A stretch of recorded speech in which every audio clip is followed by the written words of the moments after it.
तक mob lynching हो चुका है। माननीय मुख्यमंत्री महोदय, क्या आपको नहीं लगता है जो लोग आपको कुर्सी पर बैठाया है आज उन्हीं के बच्चों का मॉब लिंचिंग हो रहा है और आप हक देने के मामले में पीछे? माननीय मंत्री हमारे हफीज भाई, माननीय मंत्री हमारे डॉक्टर इरफान साहब, आप हमारे घर के नेता हैं, आपके लिए हम तमाम लोग तैयार रहते हैं। आज एक नौजवान को सड़कों पर पीट के मार दिया इस पुलिस वालों ने और आपसे ज्ञान नहीं ले रहे। हक की बात मांगने कुछ लड़के हमारे थाने पर गए। यह पुलिस की साजिश है, यह विपक्षों की साजिश है कि उन्होंने पत्थर चलवाकर हमारे आंदोलन को कमजोर करने का काम किया है। हमारे लोगों ने पत्थर नहीं चलाया है, यह पुलिस वाले का लोग है। वो साइबर का जो दलाल है जो थाने में बात पहुंचाता है, साइबर का ठगी करवाता है, वही लोग है जो पत्थर चलवाकर और हमारे आंदोलन को कमजोर करने का कोशिश किया है।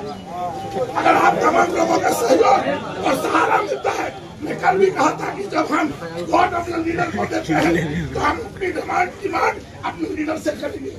चुन्ना बाबू हमारे एमएलए है, मैं कहा था कि एमएलए साहब को लाने दीजिए। एमएलए साहब सरकार से बात करेंगे कि हमारे बच्चे को भोजन मिलेगा या नहीं मिलेगा। अगर एमएलए और हमारा नेता हाथ उठाता है तो हम तमाम जनता मिलकर झारखंड मुक्ति मोर्चा का झंडा लेकर सड़क पर बैठेंगे, क्योंकि हम आज तक झारखंड मुक्ति मोर्चा को वोट दिए, इसलिए उसी का झंडा लेकर हम लोग सड़क पर बैठेंगे और तब तक नहीं उठेगा जब तक हमारी मांगे नहीं मांगी जाएगी। अगर इससे आप लोग सहमत हैं, बिल्कुल आप लोग सहमत है, सब सहमत है।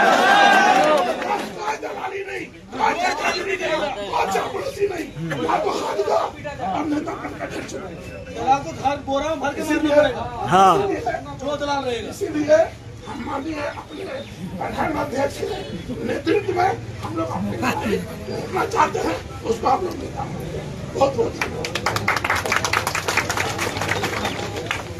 यूपी की सरकार बनाने में या बिहार की सरकार बनाने में ये कौम मुस्लिम पूरी तरह से बदनाम हो चुका है।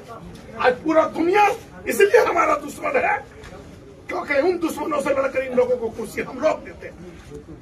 ये दुख की बात है। चुनाव के वक्त आता है, घर घर दौड़ता है।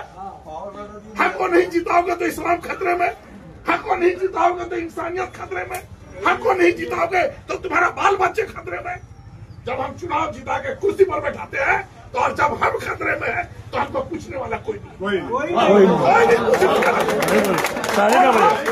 जिस इंतजार में बैठे हैं, याद कर लीजिए, ये सब लोग निकम्मे हैं, ये सब लोग दलाल हैं। मैं खुद पार्टी चुनाव में लड़ा हूँ। मैं झारखंड सरकार को बनाने में अपनी कुर्बानी मधुपुर में एक एक बार नहीं, हम चचा के वक्त में भी कुर्बानी दिए, भाई के वक्त में भी कुर्बानी दिए और मैं हाथी छा में चुनाव लड़के भी और झारखंड मुक्ति मोर्चा को मैंने वोट डाला है। हेमंत जी की सरकार बनाई है इसलिए कि हमारे कौम मिल्लत के चेहरे पर मायूसी नहीं हो, हमारे बच्चों को भेड़ बकरी की तरह काटा नहीं जाए, हमारे लोगों को सड़कों पर पीटा न जाए। मैंने इसलिए अपनी सरकार बनाई थी। अगर आप तमाम लोग इकट्ठा है तो बाद नमाज असर अगर आप लोग कहते हैं तो चूंकि बॉडी है उसको कफन दफन करने की तैयारी किया जा सकता है। और अगर सचमुच में उसको हक दिलाने आए हैं तो तब तक यहाँ से सड़क पर बैठेंगे। थाना जाना होगा, पूरा इलाका थाना जाएंगे, जेल जाना होगा, बिना लाठी डंडा का जेल जाएंगे, 1000 लाठी बरसाएगा, हम एक पत्थर नहीं चलाएंगे और अपने हक की लड़ाई सड़क पर बैठ कर लेंगे। और जब तक मुख्यमंत्री, जब तक मंत्री आके हमारी मांगों को पूरा नहीं करेगा तब तक हम लोग बतिया मोड़ो, चाहे वहाँ हमारा पालो चोरी मोड़ो, तब तक हम सड़क से हिलने की कोशिश नहीं करेंगे।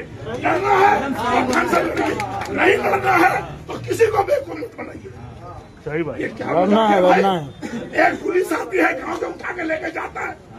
आज मैं बता देना चाहता हूँ, यहाँ एक एसपी साहब है, आपको डीआईजी में प्रमोशन